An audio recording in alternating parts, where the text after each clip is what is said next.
Tornadoes occur on every continent, except Antarctica, but more form over the central United States than anywhere else, in a zone called Tornado Alley.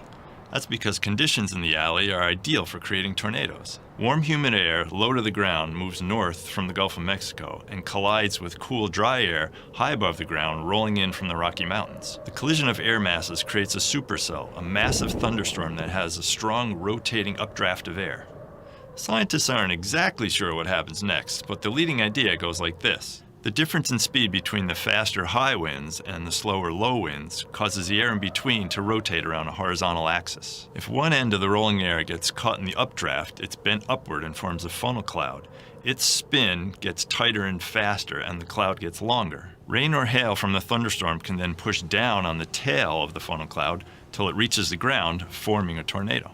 The top wind speed of most tornadoes is usually under 110 miles an hour, and most are on the ground for less than 10 minutes. However, extreme tornadoes are truly extreme. The longest tornado path was cut by the Tri-State tornado on March 18, 1925. It tore up property for 219 miles, was on the ground for well over 3 hours, and killed 747 people. Which is why I'll be hanging out here in Antarctica with the penguins until tornado season is over. For Scientific American's Instant Egghead, I'm Mark Fischetti.